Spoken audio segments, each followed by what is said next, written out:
Kwanza awali ya yote, salamu alaykum. Namshukuru Mwenyezi Mungu mwingi wa rehema ambaye ametujalia kukutana hapa kwa ajili ya kuzungumzia mchezo wetu wa kesho. Namshukuru Mwenyezi Mungu kwenye hilo, na kama nilivyoona sasa hivi tunatoka kwenye viwanja vya mazoezi, kufanya mazoezi madogo mepesi ya mwisho kwa ajili ya mchezo wa kesho. Kwa ujumla wake ni kwamba mchezo wa kesho vijana wako tayari, maandalizi yameshakamilika. Kikubwa ni kusubiri siku ya kesho na vijana wakatimize wajibu wao, kwa sababu tunajua tuna mchezo mgumu, mchezo mzito, mchezo wenye kutafuta alama. Tunacheza na nani, hiyo inajulikana.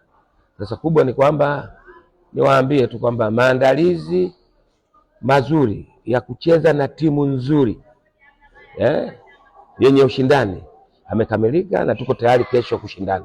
Kwanza kama uelewa, ni mashindano mawili tofauti. Kule tulikuwa tunatafuta matokeo, huku tunatafuta alama na matokeo. Ni vitu viwili tofauti. Hatuwezi kufanya vitu viwili kwa wakati mmoja. Hiyo imeshapita na mashindano yale yalikuwa ni knockout. Kwa sababu tuna focus kwenye ligi ambayo ndio yenye mechi nyingi including hii ya kesho. Kwa hiyo maandalizi ya kuendelea kucheza mechi ya ligi ya kutafuta alama yako vizuri, na tutahakikisha kwamba tutajitahidi kadri ya uwezo wetu kuhakikisha tunafanya vizuri na mwisho yote kupata matokeo yaliyokuwa mazuri.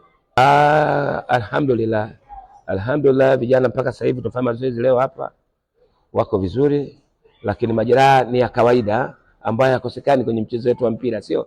Kwa hiyo kikubwa ni kwamba utimamu wao wa mwili na utimamu wa afya zao, tunamshukuru Mwenyezi Mungu kwenye hilo kwamba wako vizuri. Kubwa ni kwamba tuwaombe ili kesho nayo waende wakatimize wajibu wao, sababu kwenye mchezo wa mpira kama kazi nyingine kuna haki na wajibu.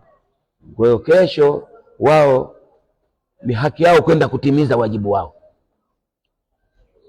Nafikiri nitakuwa nimeeleweka vizuri kidogo. Lakini najua kabisa tunacheza mechi ambayo ni ngumu, mechi yenye ushindani. Tunacheza timu yenye wachezaji wazuri, wenye technical bench nzuri, yenye kila kitu. Lakini kwa kishina sisi tuko vizuri kwa sababu tumejiandaa kucheza na timu hiyo. Kwa hiyo kuelewa hicho ambacho kiko mbele yetu pia peke yake ni faraja. Kwa hiyo tunaelewa kabisa kama tunacheza na timu ya aina gani, na sisi tunajiandaa kucheza na timu hiyo. Kwa hiyo maandalizi mazuri ya kucheza na timu nzuri yenye kila kitu yamekamilika kwa kiasi kikubwa sana.